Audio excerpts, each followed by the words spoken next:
une actualité très sérieuse bi nga fi mujjee je pense que yaa ngi woon 7e plan d'action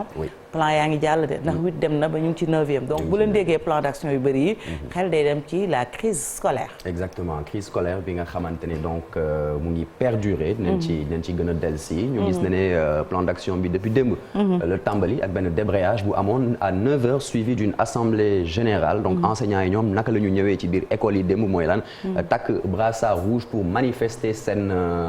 colère mercredi donc tey 16 février muy nar a doon la poursuite de ce 9e plan d'action avec une conférence de presse ici à Dakar suivi d'un autre débrayage buy nar a am donc ci biir journée bi et puis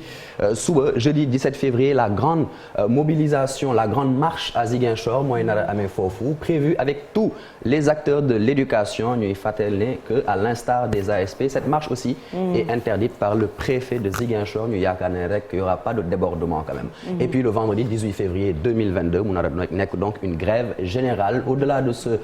ces plans d'action ñoom enseignants yi ñu ngi daal di décider maintenir le boycott de toutes les évaluations waaye tamit activités éducation physique ak sportive des activités des cellules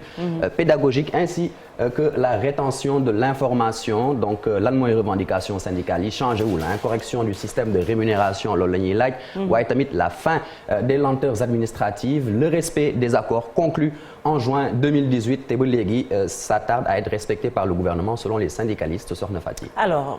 xeex bi ku ko gis xam ne ñaari pàcc la. d'un côté les enseignants beneen bi le gouvernement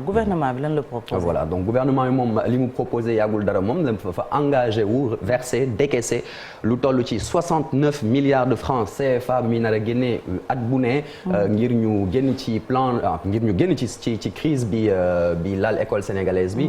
donc les propositions tournent autour de plusieurs points donc points yi foog naa 8 la ci li ñu jot a waxtaane mais 3 yenn yi lañ ci jot a sélectionné mu mel ni comme défiscalisation à 100% indemnité logement bi relèvement indemnité d'enseignement buy nar a jàll de 50 à 60% wala tamit augmentation de 100% de la prime scolaire donc gouvernement bi daal di tamit promettre ne dina yokk lu toll ci au moins 75 000 francs CFA de plus sur l'indemnité de contrôle et d'encadrement Abdoulaye Daouda Diallo ministre des Finances et du budget daal di def d'ailleurs une déclaration à ce propos ne propositions yi ñuy def dafay ñëw rek ajouté wu aux efforts déjà importants yi nga xamante ne gouvernement bi def na ko ba pare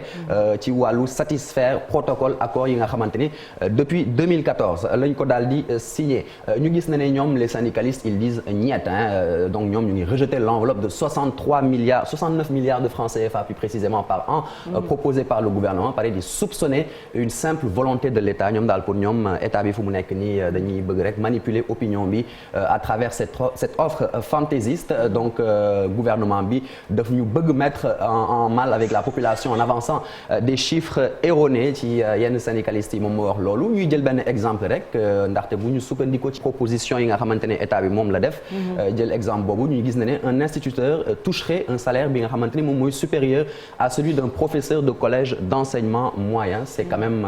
très bizarre quand même donc kii di Tamsir Bakhoum bokk ci SAEMS moom nee na calcul gouvernement yi c'est faux ba pare ça relève d'une paresse scientifique des services de l'État nee na nag ministre Abdoulaye Daouda Diallo daal dafa juum rek ci communication donc toujours le même slogan donc brandi par les syndicalistes fin de l'iniquité de traitement salarial à diplôme égal traitement égal indemnité commune égale tamit Sokhna Fati. aywa mu mel ne également beneen partie bu am solo ci xeex bi les parents. exactement dafa mel ne seen njàqare mi ngi gën di wéy la dernière fois gis nañ leen ñu dem place de la nation. à juste titre seen ay inquiétudes. à juste titre rassemblement bi amoon yaa ngi ko doon wax donc le 12 février 2022 plus précisément bi ñu organisé woon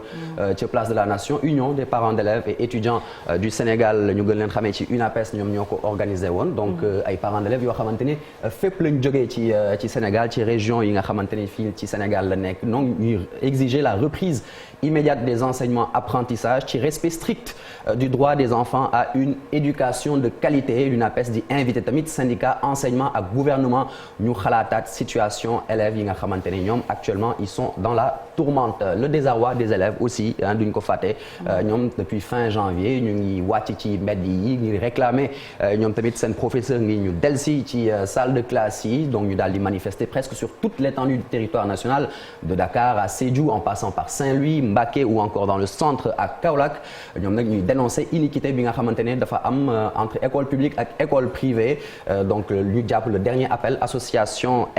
des élèves et étudiants musulmans du Sénégal AEMS ñoom ñu ne il faut que ñu fàttali que école moom mooy premier pilier développement benn creuset de la créativité et de l'intelligentsia où est semée la graine du savoir et du savoir-faire enseignant bi moom nga xamante ne acteur participant la ci wàllu boobu dafay mériter rek ñu gën ko considérer ci seen traitement donc loolu waral ñuy inviter l'État premier garant de la qualité de l'éducation au respect des accords signés avec les enseignants. La dernière question. grève bi mi ngi bëgg a yàgg. ñu bëgg a yàgg depuis octobre quand même 2021 période de la rentrée scolaire ñu gis na ne les cours n'ont pas effectivement repris sur tout l'ensemble du territoire national ñu gis na ne ay succession de plans d'action et de mouvements d'humeur des syndicats des entités syndicales bëri na fi lool et puis ñu gis na ne depuis le début de ce mois de février ñetti plan d'action jot na am en l'espace de 2 semaines et puis nouveau round de négociation nara am samedi 19 février on espère ce qui a été confirmé par le ministre de l'éducation nationale Mamadou Talla enfin qui accorde une sortie publique ndaxte gëjoon nañ ko dégg trop moom nag confirmé na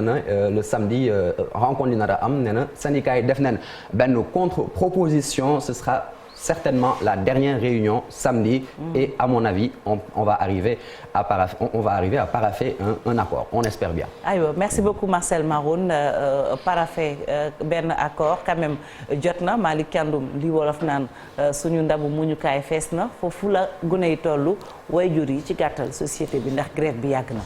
grève bi yàgg na ñeenti weeri grève yu nga xam ne xale yi fi mu nekk nii seen quantum horaire li ci wàññeeku bëri na lool ñu ngi wax 200 heures wala plus de 200 heures yi nga xam ne wàññeeku na ci. li ko waral mooy grève enseignants yi xale yi nag dem nañu ba ñoom seen bopp ñu xam ni seen avenir dafa nekk en jeu. foo dem ci réew mi xale yi génn danoo bëgg a jàng. nee nañu ñoom bañuñu ne seeni professeur li ñuy kaas dëgg la waaye état na leen déglu bu ko defee ñoom ñu dugg ci classe yi je pense que démarche bu responsable la. dégg nañ fi ay tout tànk yu nga xam ne raisonnement bi ñu jël ñun daf ñu surprendre ci xale yu ndaw yu nga xam ne. amaana ñi ngi ci buntu àdduna. ñu gis ci tamit parents d'élèves yi dugg ci xeex bi parce que ñoom tamit wax dëgg yàlla seen avenir doom fi mu nekk nii daf leen a jaaxal. lu ci munti am moo di ni guerre mondiale sax. ci waxtaan la mujj ci taabal la ñu toog waxtaane ko mu jeex waxatuma la ak